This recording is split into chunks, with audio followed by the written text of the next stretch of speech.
When you play the Game of Thrones, you Subscribe and like. or you die. There is no middle ground. Alright, hello YouTube, welcome back to the Grease Comedy YouTube channel. Today's video, we're going to do a what if that was suggested to me by Thanos, who put into my stream YouTube idea recommendation, so if you want to do those on my Discord.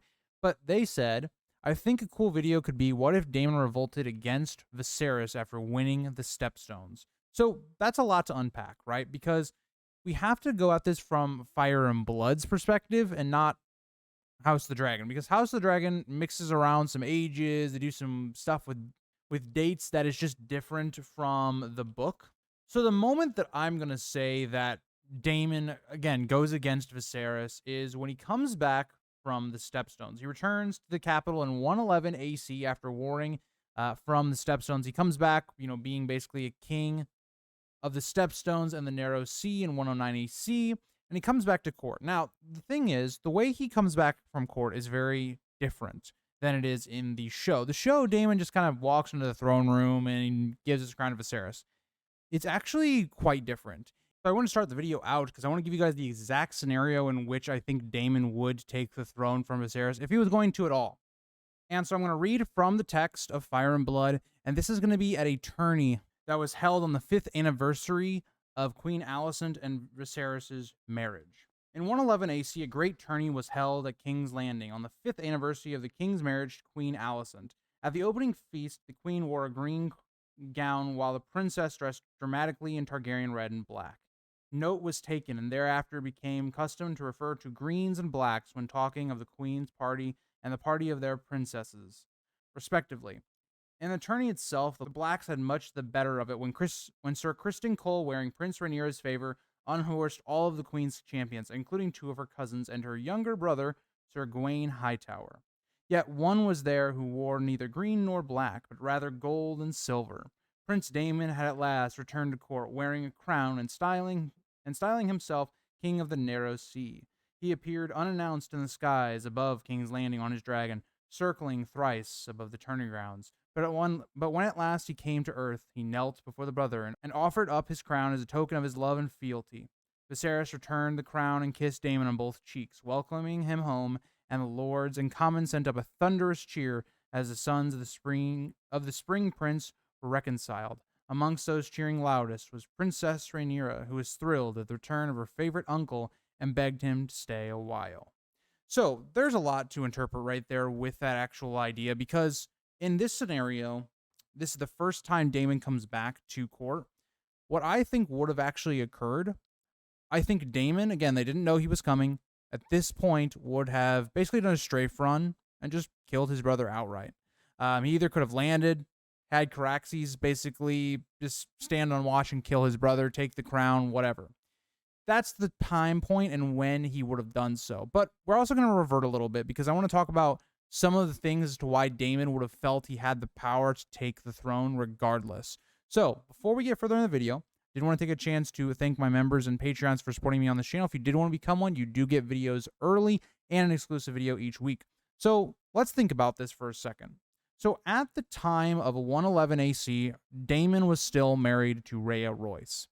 Now, Rhea Royce would die a few years later, I believe in 115 AC, but that's not good. Right? Daemon needs her to be dead, or at least their marriage to be done, for him to take the crown, because he's going to need allies. And the best way he can make an ally is by marriage. And so the first thing I think that's going to occur is that Daemon is going to send someone to kill Rhea Royce. Now, it's very uncertain if Daemon would have done this if Daemon ordered this to be done in Fire and Blood, because Daemon was actually at the Stepstones when Rhea Royce died, according to Fire and Blood. So, with that being said, the only way Daemon could have taken part in this is if he sent someone to kill her, which I do think is possible. Now, with that being said, so that's going to have to happen. Rhea Royce is going to die. Daemon's going to have somebody go kill her. Okay, fine.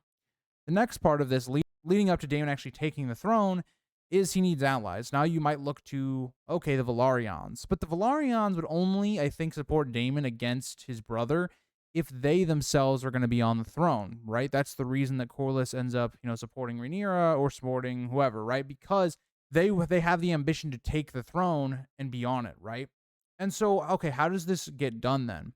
Well, at the time, now this, I don't know if this would have been a betrothal or just a straight out marriage, given that in these times, 14 is basically okay to marry. I think at this time, Lena would have only been 14 years old, but I think the way that Corlys would have accepted and backed Daemon, because this is a huge backing, right? This is before all of Alicent's kids grow up, right? Her eldest, Aegon, I think is about 4 years old at this point. The Greens don't have any dragon riders at this point, outside of Rhaenyra. Rhaenyra is the only real dragon rider left for Viserys' two different lines. So if Daemon gets the Velaryons on his side, he has pretty much all the dragon riders he needs to take the throne. So the way I think this would go down is I think he and Lena, which they end up getting married later on anyway, and Daemon seemed to like Lena anyway. That's what's going to occur, right? Lena and Daemon are going to marry. That's going to tie Corlys to Daemon to support his claim. I think there also would be another caveat. Because Daemon didn't have any children yet, and because the succession would be kind of up in the air, I think Laenor Velaryon would have been named heir until Daemon had an heir himself. I think that would have been another caveat Corlys would have been asking. And I think Daemon would have been okay with it, considering that as long as he has more children with Laena, Laenor's claim doesn't really matter that much. It's just, okay, it makes Corlys happy for now, but it also gives Corlys the reassurance that if Daemon was to die some way, that now he has legitimacy claims that Laenor was the heir of Daemon, because this is probably going to go to a war. So, okay, this all occurs. Let's say Daemon has all of the Velaryons with him. They already were with him during the Stepstones, so let's just say they continue their support. I want to take now account of the dragons that are being ridden at this time. So you have Lena, who has the biggest. She has Vhagar at this time. She is by far one of the most important people to have on your side, and you're marrying her to Daemon. So you have Caraxes, and also you have Vhagar basically strongly in Daemon's pocket. You then have Sea Smoke. Now, Sea Smoke is not the biggest dragon at this time, but it's a rideable dragon. The Greens just don't have that, really. You then also have Rhaenys and Meleys. So if you're talking about dragons, Daemon, just by marrying into the Velaryons, has vastly more power than Viserys does at this time. And again, like I read in the Book of Fire and Blood, it's not, nobody expected Daemon to be there. It wasn't announced that he was going to come there. He could have sprung a surprise attack and just taken the throne right then and there, similar to like Maegor did, right? And so we're going to kind of lean into those, right? Those comparisons of Maegor and Daemon. Daemon, with his backing and believing that he can take the throne by force, he does so. Now, the one question that I have about this idea is Rhaenyra. Rhaenyra, I don't think she would stand by and let her father die, but at the same time, she really likes Daemon as well. It's made clear as well in the passage. What would Rhaenyra do? Because Rhaenyra is kind of screwed either way. If she does end up, trying to defend her father, maybe she's allowed to get to Syrax. That's just, this is saying that basically Daemon doesn't kill her as a threat before she's able to get to Syrax, or she's imprisoned or whatnot. I don't think it matters that she even gets to Syrax. She can't pose a threat to the Velaryons and Daemon. So I would think that Daemon would imprison her and then try to explain why he did the things that he did, because Viserys is a weak king. And so that's another part of it. Like, why would Daemon take the throne from Viserys? You have to then rationalize why he would do something like that. And the rationale, I think, would be that Daemon views himself as being a better king for Westeros. Viserys is letting the Greens just completely take over the throne. Otto Hightower is manipulating him. It's leading to a civil war, and that's something that Daemon can see in the future. But he decides to attack now because this is the most ripe time for him to take the throne, right? That's what's going to happen. And so, unfortunately, in this, I think Rhaenyra would either be killed or imprisoned. I think all of Alicent's kids are going to be killed. They pose way too much of a threat to Daemon. I think they'd all be killed. I don't think Daemon would be viewed that well. I think he'd be viewed kind of like a Maegor-esque character because of the way I think he would have taken the throne. But, okay, let's say he takes the throne, he eliminates all these threats. I think at this point, the Hightowers are the only people that try to say no to this and try to actually battle Daemon. But the problem is they have no dragons. I think for that reason alone, other places wouldn't back the Hightowers because they're all probably going to be killed anyway. I think Daemon does actually take the throne. The problem I think Daemon has is ruling. Daemon, I don't think, would have been the best ruler. Yes, he was a bit more tactical, and he was somebody that realized people were manipulating, Viserys and all those things. That doesn't make Daemon himself a good king. Would he have been a bad king? I don't think so. I just don't think I think he would have been pretty middle of the pack. I think he would have had good elements to him and bad elements to him.